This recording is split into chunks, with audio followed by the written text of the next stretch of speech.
What's up, everybody? Welcome to Mercedes-Benz Postgame Live. I'm Michelle Margot alongside Todd Zeal. The Mets get swept by the Dodgers out in L.A. by a final score of 8-2. They extend their losing streak to 8 games. The bats are quiet. Ohtani was dominant. We're going to break it all down. But first, let's go back out to Dodger Stadium, take a look at our Cliff Notes. Pick it up in the second inning. One on. Ha-Seong Kim drills the pitch from Clay Holmes deep to right field, and it just clears the wall for a 2-run shot. Dodgers jump out to a 2-0 lead. Fifth inning, 2 on. MJ Melendez in his Mets debut sends the pitch from Shohei Ohtani into right field. Hops over the wall for a ground rule double. Carson Bench scores and the Mets trail 2-1. Top of the sixth, Ohtani sits down Luis Robert Jr., Brett Beatty, and Bo Bichette to strike out the side here. 10 Ks on the night for Ohtani. Bottom of the sixth, Teoscar Hernandez drills the pitch from Tobias Myers deep to right field and out for a solo shot. The Dodgers take a 3-1 lead. Bottom of the eighth now, bases loaded. Dalton Rushing hammers the pitch from Devin Williams deep to center field and out for a grand slam, and the Dodgers complete the sweep. So, Todd, let's start with the series as a whole here. Dodgers arguably the best team in baseball. How do you think the Mets stacked up against them this year? Well, look, the Dodgers are 14-4. The Mets have lost 8 in a row. It's pretty clear right now that there's a big gap between the Dodgers and the Mets, at least the way the Mets have played as of late. And you go to you really look at the Dodgers, and look, there was a lot of talk about it the last 2 years. Defending champions, they continue to do things in the offseason to make themselves better. But the amount of depth that they bring to the ballpark every day is a big difference maker for them. I think the Mets in Game 1 and Game 2 had good quality starting pitching. I think David Peterson in Game 1 against Wrobleski had a result that really didn't show how well he pitched. The ball that could have been turned by Simeon turns into an extra out and then a 3-run homer, which was really the difference in that game. You saw great pitching by Nolan McLean yesterday. You saw very good pitching by Clay Holmes again tonight, but they were matched, one by one. The first 2 guys go 8 innings for the Dodgers, Wrobleski and Yamamoto, and then Shohei dominant for 6 innings with 10 Ks tonight. So the amount of depth that they bring on a day-to-day basis means you've got to be on top of your game. You can't let mistakes happen. You got to be able to drive in runs when you get opportunities. And right now, that's what's not happening for this Mets team. Yeah, the offense was struggling even before. What do you think specifically the offense needed to do? I mean, this is what they did during this Dodgers series. 3 runs scored in the entire series, 132 batting average. I mean, the numbers don't lie. Yeah, the numbers don't lie. And the runs scored for L.A., obviously 8 on tonight, made it a little bit more lopsided.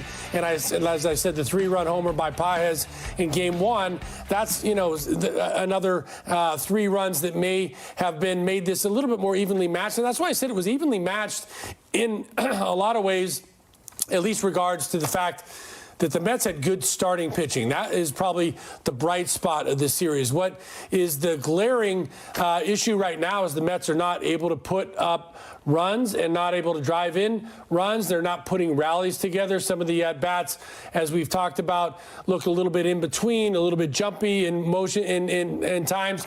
Where you're going against the world champions, you've got quality pitching on the mound, and that runs are a premium. You tend to try to do a little bit more, and you've seen some of the Mets go out of what I think is their comfortable zone when they're locked in and feeling good at the plate. And so there's just been a big gap in their ability to score runs and be competitive in these games when they need to get the big hits, and they just haven't been able to do it. Well, just from a big picture standpoint, obviously the Mets struggling right now, but the Dodgers are who they're going to need to get past in the postseason if it comes down to that. Shohei Ohtani, I mean, just absolutely dominant. 6 innings, 2 hits, 1 earned run, 2 walks, 10 strikeouts. That was the first time since June 2023, his first time as a Dodger with 10 or more strikeouts. Was that Mets struggling, or was that Shohei Ohtani being Shohei Ohtani? A little combination, honestly, because I thought they put together some really good at-bats that turned out to be strikeouts. I mean, Lindor had a 10-11 pitch at-bat in his second at-bat that turned out to be a strikeout. And it was something that Shohei's got 100 miles an hour with his fastball when he wants it. He got the sweeper going as the game went on, and he's got the forkball to go with. He's got 7 pitches. The guy is a freak. I think there's this is the one evidence that there might be alien life out there, because this guy just doesn't seem human. He can do everything. He decided to take the night off from the plate, instead just go out there 6 innings, 10 punch-outs. But look, the Mets had a couple of good at-bats. Carson Bench had a nice at-bat against him. Lindor had a couple of good at-bats against him. And they were able to get Melendez with a couple of doubles against him to get on the board. And, if there are some other things, Alvarez, forced out at second base on a bench ball that could have been a base hit. That could have been a 2-run inning. They could have been even with Shohei. So a lot of things that didn't quite go the Mets' way. But I thought they battled him okay, even though they ended up on the short end of it, because the guy is just a dominant pitcher. Yeah, how difficult of an at-bat is he? Obviously, we hear about Ohtani all the time, but to actually watch him in this game, and the only 3 Mets that had ever faced him as a pitcher going into this game was Bo Bichette, Luis Robert Jr., and Marcus Semien. Right, all guys from outside of the Mets organization, because the Mets in the past couple of years, when Shohei has been doing both pitching and hitting, have not had an opportunity to face him until now. Now they know what the hype is about. As I said, I think they went in with a pretty good game plan. They were more aggressive on the fastball tonight, but they weren't able to square them up. His fastball, even if you're aggressive on it at 100 miles an hour with some life to it, is still a difficult pitch to square up. So some of the at-bats went longer. They had some good at-bats against him, but at the end of the day, the stuff played out. Yeah, it certainly did. Well, we're just getting started here on Mercedes-Benz Postgame Live. In this game, a lot to talk about. Devin Williams pitches for the first time since April 7th, gives up a grand slam. We're going to hear from the manager, Carlos Mendoza. It's all coming up. We'll be right back. Obviously, some frustration there from the manager. What stood out to you most about that post-game press conference? I think it's finally Carlos at a point where you can't make an excuse anymore. You can't say, hey, we're going to turn it around, or the preparation's good, because, look, he's one of the most honest guys that ever addresses the press. And in a place like this, when the team loses 2 or 3 in a row, it's one thing. When the team loses 8 in a row, and you see the difference in the caliber of what the Dodgers have been able to do with their depth and with the ability to get you in a lot of different ways, it just kind of shows some of the holes that are right now showing up for this Mets team. So he's not, he doesn't want to sit back and make excuses anymore. And I liked what he said at the end. First of all, in the middle of it, he said, hey, talk is cheap. You got to show it on the field. That's A. And then B, he said the guys are pissed and they're frustrated. And I want them to be. Of course he wants them to be, because there's no other way to come out of this other than playing your way out of it. These guys can't talk their way out of it. They can't prepare their way out of it. They've got to be able to do it on the field, between the lines, when they have the opportunity. And right now they haven't been able to do it. And I think one of the things that frustrated him, you could kind of read it in his body language, and it's been something that's been persistent over the course of this losing streak, is it's not just the other team beating them, it's them making small mistakes that end up being big mistakes, and that end up being making it seem like, hey, are they not paying attention? Are they not quite prepared? Is their head somewhere else? And so that, I think, gets more frustrating for a manager than even physical mistakes, or the effort is there and you're not coming up with it. That's one thing. When you're also seeing the mental mistakes go along with it, I think that can get frustrating. So after an 8-game losing streak, Mets have this clubhouse right now where there's so many different veterans. How do they keep it together when there's so many different veterans and they're all new? Well, they're all trying to get used to their own style within the context of being on a team. So that is going to take a little bit of an effort, certainly. But there are guys that have done this before, that have been through struggles before. And you've got a guy like Semien, who we've talked about a lot, who's just kind of, a grown-up in the room. He's the leader. He's the guy that's been through ups and downs. He's won in the past, and he's a guy that's very level-headed. But you heard him say yesterday, hey, that some of this gets frustrating and some of this, has to stop. And then you've got young guys that are trying to learn what it's like to succeed at the big league level or get challenged at the big league level, like Carson Bench. The guys that are the guys that are sort of the in between that, which the Beatty Vientos kind of mix, and even Lindor. So to a point that have been here before, that you've seen the greatness of them as New York Mets, and you thought it was going to take a level, a step up a level, and they've been struggling, and they don't seem to know their own character as a part of this team yet. That's the part where you're like, hey, that's got to come together and gel again, because those guys were guys that you kind of figured were, hey, it's a given. Those guys are going to be good, and those guys are going to be solid. And we've seen the struggles, with Beatty, I think, is in between. Vientos, really good, and then 0 for 23. Those kinds of things right now are exacerbating this team trying to find a way to gel as a group. I'm not sure if they're certainly getting tested. I'm not sure if it's better to get tested at the beginning of the year or the end of the year. Either way. Probably now. I would say that if there was any silver lining, and I think that's a good point, is that it's April 15th. Nobody else in this division is running away with things and are 14-4 like the Dodgers are.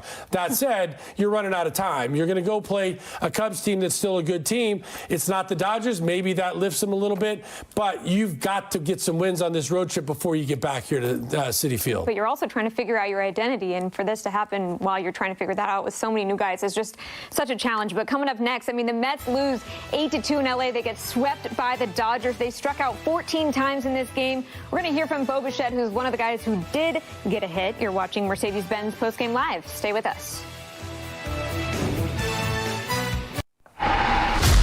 Welcome back. Let's go inside the stats of this game, or during the 8-game losing streak here. 1.5 runs per game during the 8-game stretch. 175 batting average, just 11 extra base hits, 470 OPS, and 118 the batting average with runners in scoring position. We're going to head back out to Dodger Stadium and hear from Bo Bichette, who was 1 for 4 on the day. How was Shohei's stuff today? Good as always. He's one of the best. How do you wrap your mind around what's going on with this team right now? I don't really wrap my mind around it. It's tough right now. So if we knew the answer, we'd do it. But we'll keep working and try and figure it out. What's the mood in here right now? Well, you're in here. Everybody's upset. You know why. How surprising is this? Just, we all see the talent in this room since the spring training over the offseason. Just what is the level of surprise that this is happening? Yeah, it's surprising, but, you go through these things. Maybe this is a bit extreme, probably, but, it doesn't help, facing two of the best in the game the last 2 days. You could be swinging the bat well and run into those guys, and they're kind of like a buzzsaw, but, yeah, I don't really got much to say other than can't explain it, and we'll keep on working to figure it out. Have you seen any sort of commonalities in the qualities of the at-bats over the last couple of games, just up and down the line? To be honest, the last couple of games I felt like we competed a lot better.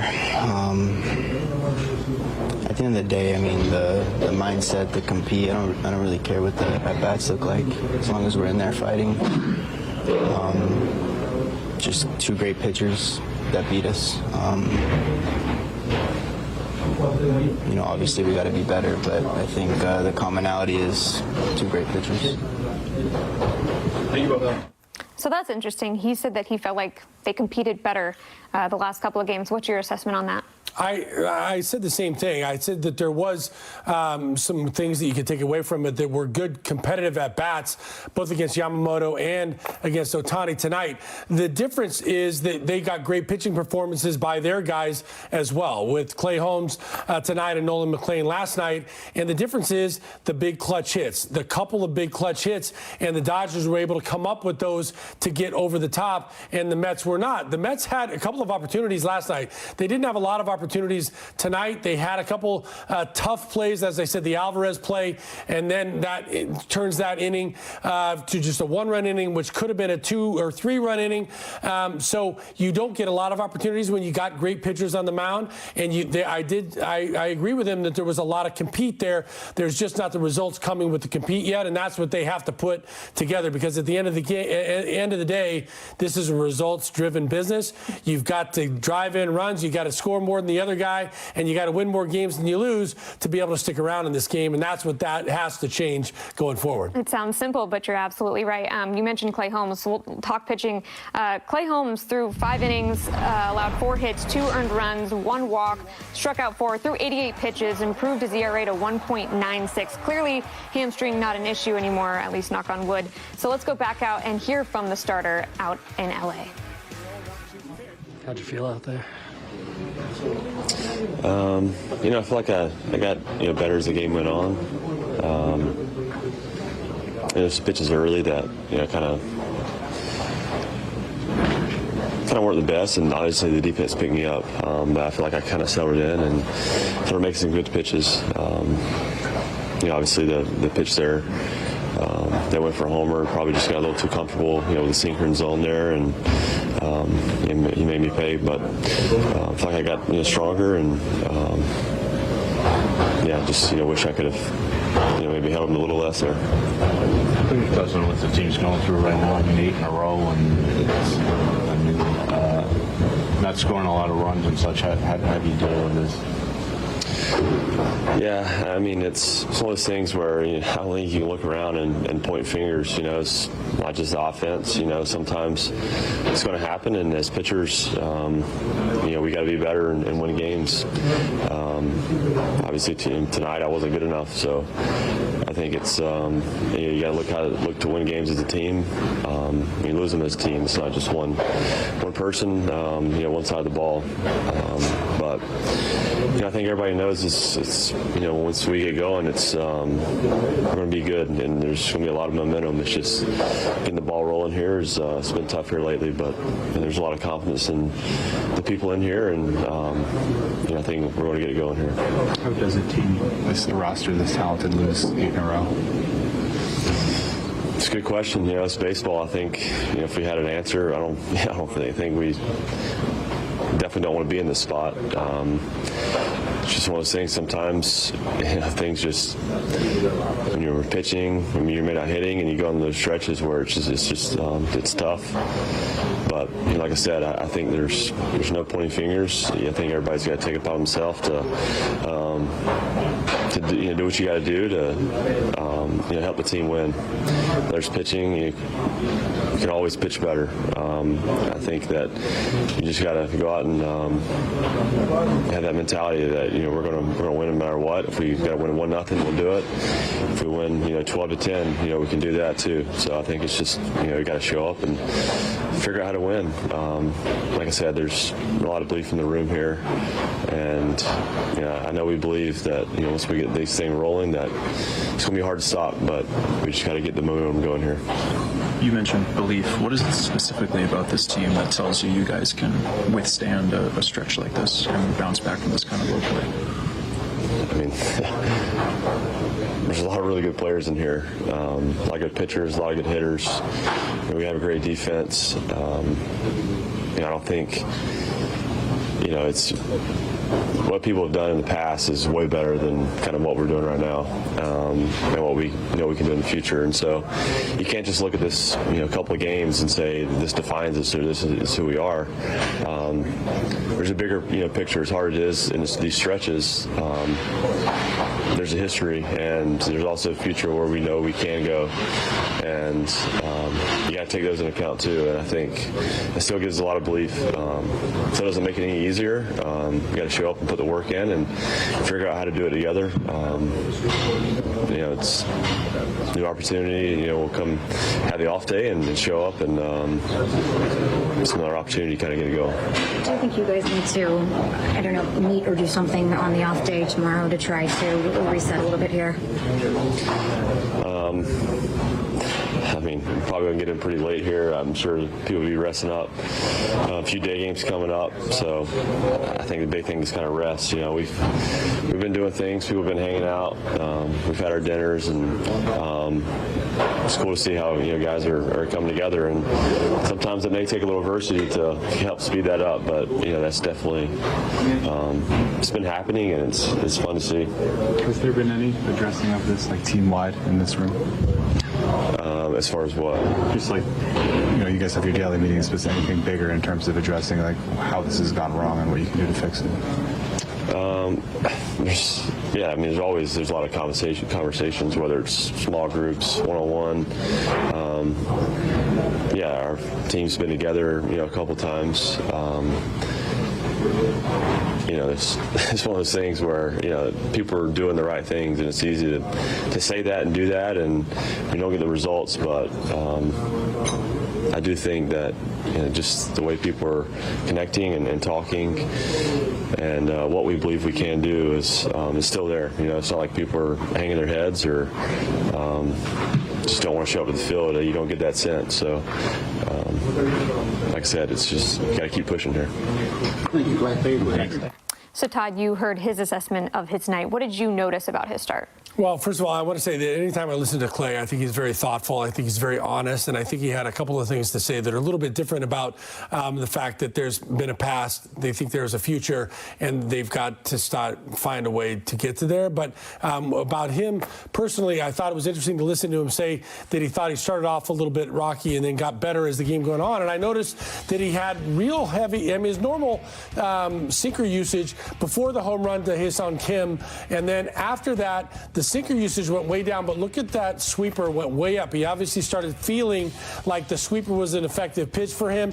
He went in with a game plan. You see the changeup got used a lot early and then less as he went on, and he was realizing that he could land the sweeper and be able to get the swings and misses or the soft contact. And that's one of the things that makes him such a quality veteran pitcher. We see early on the ball that just gets down the line here past Beatty, and then this is the one to Hyesung Kim. You see that's a sinker that stayed up, middle.